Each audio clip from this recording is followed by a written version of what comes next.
What's going on, guys? Rich at sixcentdigital.com. In this video, I'm going to show you how to color correct your footage in WONDERSHARE FILMORA.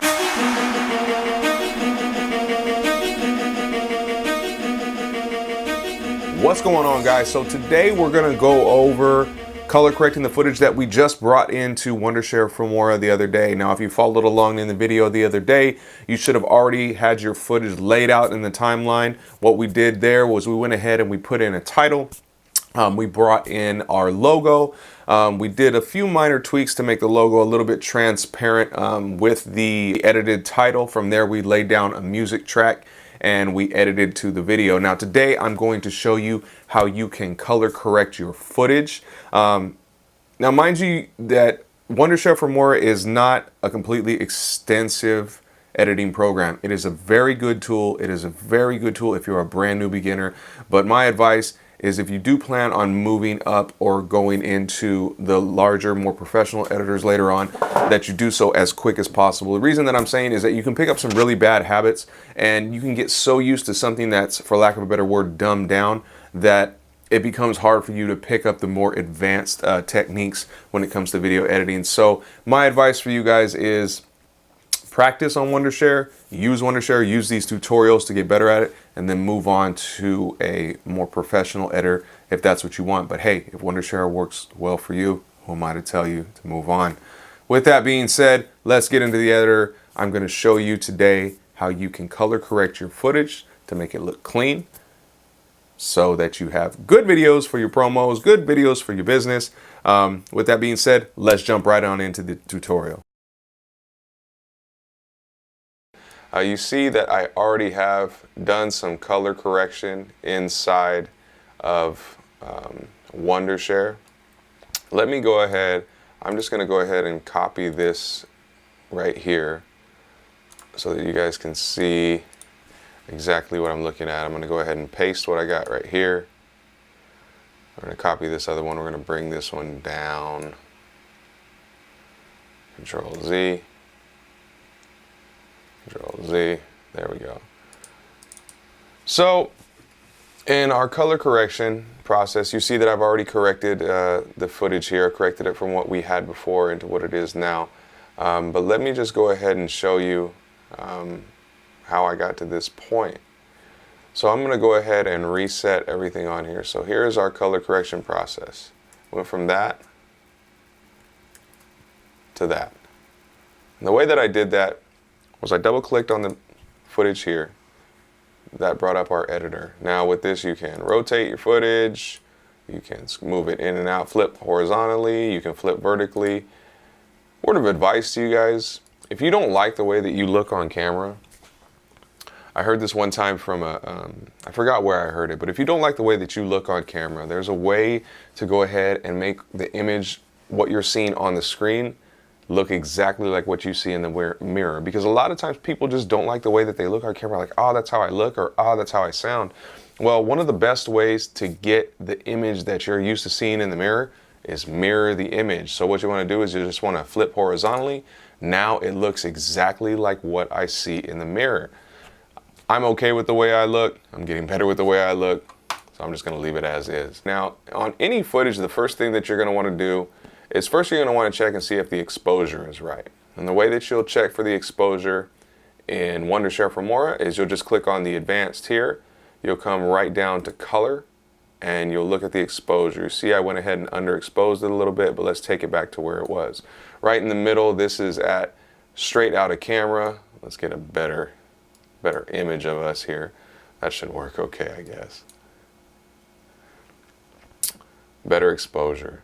So right here, this is your histogram. Now, if you'll notice, the more that I change this, the more that the histogram moves. If I underexpose it right here, it'll show this side is your blacks, this side is your whites.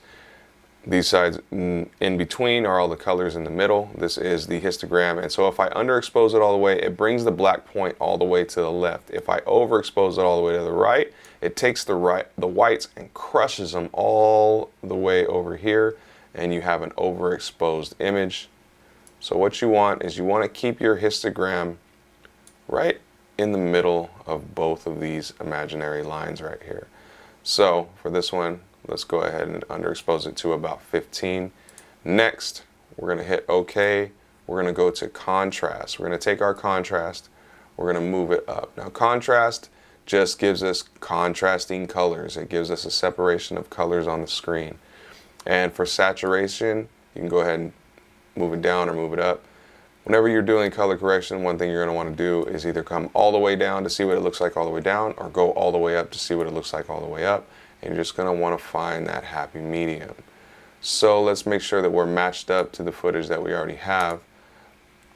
Let's double check this. For this we did a -19 on saturation, a brightness of -12, and a contrast of 91. So 91, 19,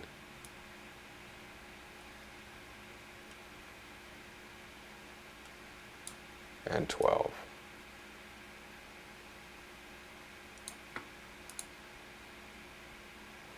-19 and 12, awesome. So now we have footage that looks almost exactly the same. We haven't messed with any of the tint. Tint is going to be your magenta and your green. So go all the way to the left, it's green. Go all the way to the right, a lot of magenta. And we'll get it back to 0. One thing that I don't like about DaVinci Resolve, or about, excuse me, WonderShare. One thing I don't like about WonderShare is that I can't double click and just reset a single one. It gets a little frustrating at times, but hey, it is what it is. Next, let's see if we auto enhance it. Auto enhance it usually really increases the sharpness. I don't know if you were able to see it. I was. Is that once I hit this, it really made the black shirt sharp, and it also made this very sharp. It made it kind of grainy, so I don't really like it. It looks okay, but I like more of the soft look. So let's go back into advanced, and we're going to mess with some color temperatures. Now, color temperatures, you see there's a good separation of color right here. We have a really good separation of color. We have our reds, greens, and our blues. So if I take the color temperature and I move it all the way to the right, I'm going to warm up the image. See how the red moves all the way into the, remember these are the whites, or this is the blacks, and these are the whites. It takes the reds, it moves them all, it exposes them a lot more, so it brings up our reds. The more I come back down, the more it brings the histogram back into place. And you can cool off your image. Since we already have a lot of blue going on in there, I'm going to leave it about right there. I'm going to warm it up about a 4. Now 3D LUTs, we can go ahead and put 3D LUTs on it. What I would do is be careful with your LUTs. Be careful when you start to color grade footage and you begin to put extra LUTs on there, because what you're doing, it's not like the filters on your Instagram profile or the filters on your phone. What it does is it doesn't replace what you've already done, it just puts another layer of coloring on top of what you're already doing. And what that does after time is the more that you cake layers and layers and layers of color onto your footage, the more it will begin to look terrible. It will just look over-colored. It'll look like you've taken a crayon and just done whatever you wanted over it. So remember, less is more when it comes to coloring. Next, we're going to go into our color and our exposure. Like I said, we can come all the way to the right, open it up, go all the way to the left. Let's just make sure that the lighting's right. Keep it exposure. Let's turn the brightness -2. Keep the contrast way up. I do like a lot of contrast in my images because it contrasts the background colors and everything that we got going on right here.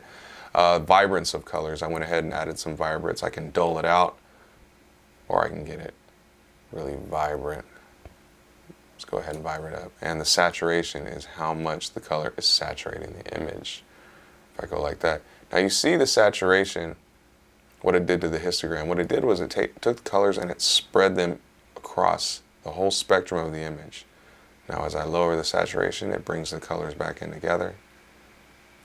Brings everything right to where I want it to be. It's not overexposed. It's not underexposed. It's pretty much just right. HSL, these are the secondaries. Now if I wanted to mess around with certain colors in my image and turn them down, let's just say there was some red in there. Let's see what happens when I turn the red all the way down. It takes all the blood out of my skin, makes my lips purple, looks like I'm suffocating, and it looks like I'm dead. So let's just leave the HSL back to where it is. Let's reset it to where it was. Vignette. Vignette is great because what it does is a vignette gives you that dark circle on the outside. A good trick, if you want your subject's eye to be moving wherever it is you want, put a small vignette on it, and what a small vignette will do is it'll just draw the eye in rather than just leaving everything the same on the page. Put a small vignette on it, it darkens the corners, the eye is naturally drawn into the image now. So with that being said, everything looks all good.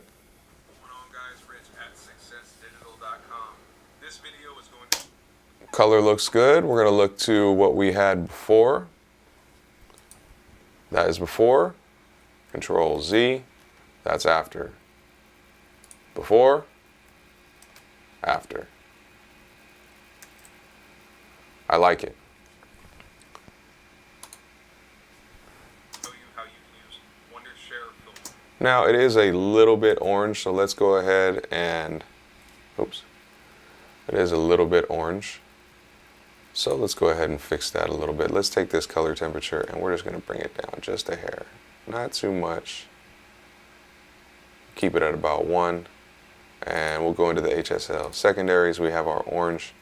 And I do want the saturation of my orange to come down a little bit. So I'm going to go ahead and bring it down to there. Perfect. So everything looks good. We still have our video. We went from before to after. And that's pretty much how you color correct in WONDERSHARE. Alright guys, so I hope you found this video helpful. So over the past 2 days, we've learned how to import footage into WONDERSHARE FILMORA. Hopefully you guys have downloaded it already. If you haven't, there's a link down below where you can download it. Hopefully you guys have downloaded it, you've gone through the process. Start to play with it, start to put footage in. You can even go to Pexel's video. I'll put a link down for that below. You can grab some good stock footage that you can play around with. And even if you just want to play around just to learn the editing process, go ahead and download the free version and you'll be able to go ahead and get started right away. If you guys have any questions, feel free to reach out to me at 6 Cents Digital on Instagram. You can DM me with any of your questions. If you found this video helpful, click the like button below. Drop a comment. If you hated it, drop a comment anyway. I won't pay attention to you, but it's all right. You can go ahead and speak your mind. This is a free country. With that being said, Rich at 6centsdigital.com, online video editing services, video marketing, and video creation for content creators, digital marketers, and entrepreneurs. I'll see you on the next one. Peace.